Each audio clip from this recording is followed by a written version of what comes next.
So recently, thanks to PlayStation Plus, I had the chance to play the casting of Frank Stone by Supermassive Games. I remember getting excited about it when it was first announced because I played Dead by Daylight a lot during that time. The f***? Mikey? Yeah? Is that you? What, me? You. Oh shit! Oh shit! Oh shit! Oh shit! Oh my god! Oh my! I'm clipping that. I'm clipping that. Did you just your pants? Oh my goodness. Hello, Mikey. Hello. Hello.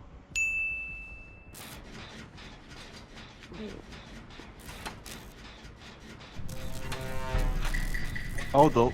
Suneil, that other one's the killer. That other one's the killer. I promise you, someone's the killer. Run!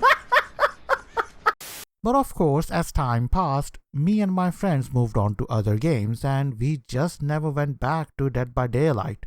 And I completely forgot about Frank Stone. It was only a few days ago when I saw the game on PlayStation Plus and decided to download it. A game developed by the same studio that made Until Dawn and Dark Pictures Anthology, set in the world of Dead by Daylight? Count me in. After playing the game, my opinions are, well, mixed. Grab yourself some flashlight and toolkits as we venture in the fog to face a trial set by the entity to break our spirits. Ladies and gentlemen, this is my honest opinion on the casting of Frank Stone from the world of Dead by Daylight.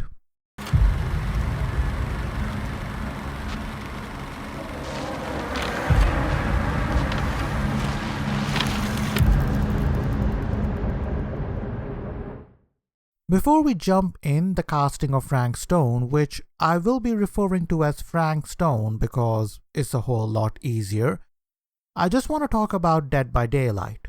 No, this is not a lore dive or anything, or even a review. I did that a long time ago and I'll leave a link to it in the cards if you want to see that video.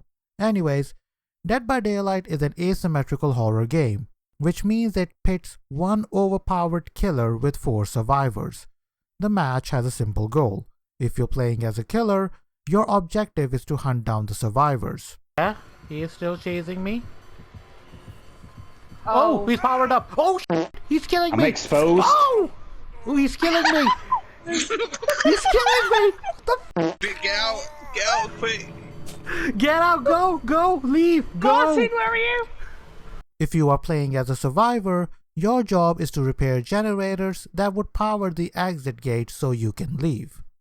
It's a simple gameplay loop that has kept players engaged since 2016.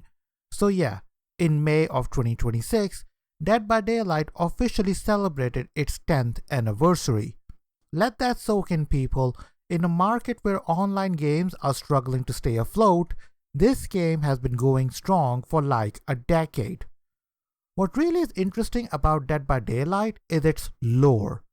The game tries its best to explain it to its audience through tombs and snippets of information, but it relies on its fans to piece them together.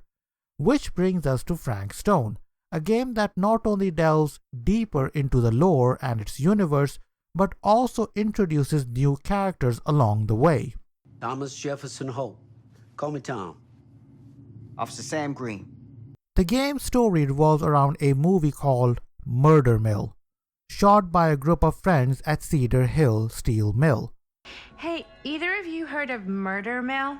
And Augustine Lieber, a woman that sounds like Kate Blanchett and is very interested in the original copies of Murder Mill. And I would hate to have to deprive you of my full attention while we are together. Ah, yes. And speaking of needing attention... All dried up, are we? That's what she said! It starts in 1963 with Sam Green, a rookie police officer who stops a serial killer Frank Stone from killing a baby. Then we have 1980, which follows a group of teens, Linda, Jaime and his girlfriend Chris, who are making a movie at Steel Mill. The group later expands to Bonnie, Hamier's sister, and Robert, Sam Green's son,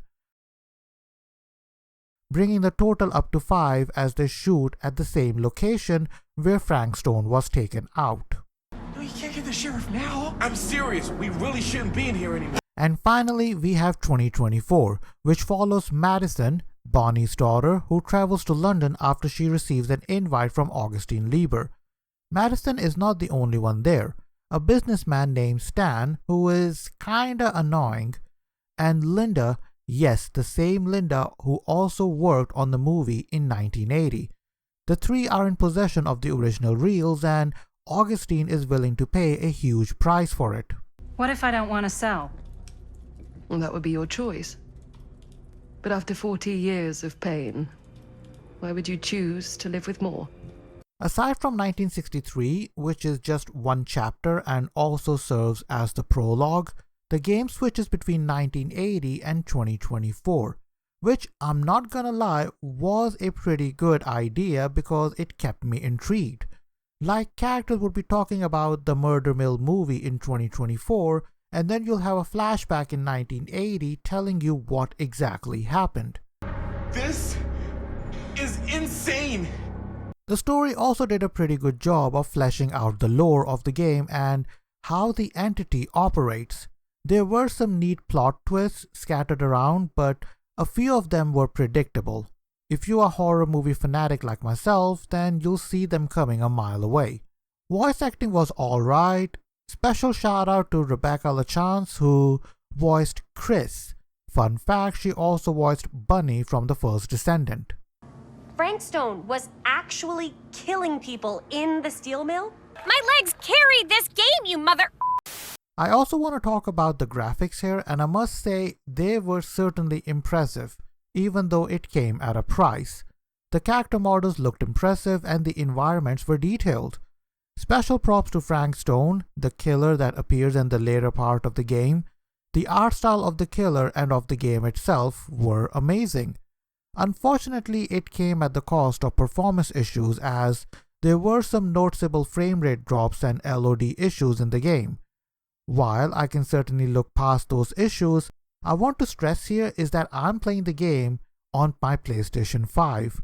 So if you're playing the game on PC, your experience may be different, depending on what kind of hardware you have. Time to talk about the gameplay, and this is where things kind of fall apart. Frank Stone plays exactly like other Supermassive games. You walk around, interact with objects of interest, talk to characters, make decisions that would affect relationships between characters, and occasionally trigger quick time events. But I must add here, the decisions you make in the game seem to carry more weight. For example, in my first playthrough, Hamier and Bonnie have an exchange of words.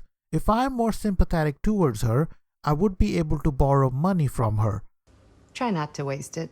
But if I am more upfront with her, then that option would go out of the window. But it's okay, I could always steal from her purse, which I'm sure you can guess would come into play later. I just want to go on record and say that I do not condone film financing that has been derived from ill-gotten gains. Okay. What I'm trying to say is that your choices don't change the story drastically, but it does change the way it flows. Pretty much like other Supermassive games, but the options here seem to carry more weight. Another thing I noticed is that you won't be able to solve some puzzles if you don't find clues in the environment. For example, you won't be able to play this piano to unlock a secret corridor if you have not collected a music sheet earlier. This kind of forces you to look around the levels and explore, but considering nothing happens much and all you do is walk around and wait for the interaction prompt to show up, just made it boring. Okay, sure. I mean, there are no lurking shadows, no sense of unease, nothing. You just walk around looking for clues and collectibles, and that's it. Speaking of collectibles, there are more than a few here. You can collect these trinkets, which I assume are connected to the lore. I'm not sure on that. But the second kind of collectibles in the game are these dolls that are made after the killers in Dead by Daylight. There are also notes and files that you can collect to flesh out the lore and the story a little bit more. The collectibles are not really that hard to find, and once you have beaten the game, you unlock a perk called Plunderer from Dead by Daylight, which highlights the collectibles in the area if there is one. Something like that, but we really need to get it fixed, so... There is also a feature in the game where you can fight the ghost of Frank Stone using an 8mm camera.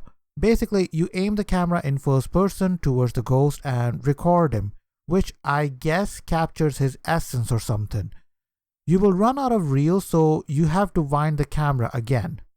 I kinda like the idea because just when the game started to feel like it was dragging, more on that in a minute, the game throws this curveball at you, which was a welcome addition. Unfortunately, you only use it 2 times in the game, once when you are in control of Linda and the other time with Sheriff Green. It kind of reminded me of Fatal Frame games, but bare bones basic. I mean, it's not like Frank Stone randomly appeared, or if there was any fear of me running out of the reel completely to record him. But it was a nice welcome change from walking, talking to other NPCs, looking for collectibles, and triggering a QuickTime event, because that's all I did after the solid opening for the first half of the game.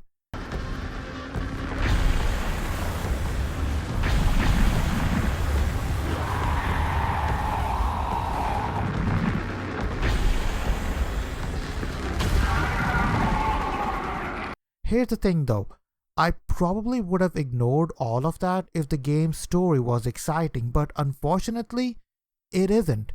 Yes, I understand horror stories need some time to get going. You establish the lore, the characters, the threat, and then you start scaring the heck out of people. Take a look at Supermassive's other games. They follow the same formula. But before things go sideways in those games, there's always a sense of unease that they build. Whether it was through shadowy figures lurking in the dark, jump scares, or building up the lore, all those games did that perfectly well. With the casting of Frank Stone, I feel like the developers did none of that. The tension between the characters and the environment, the tension between the characters and the threat that may be stalking them from the shadows, or the tension between the characters themselves, all of it seems to be missing. Which unfortunately means that there will be a lot of walking through corridors in 2024 and the abandoned mill in 1980. Honestly, it just bored me.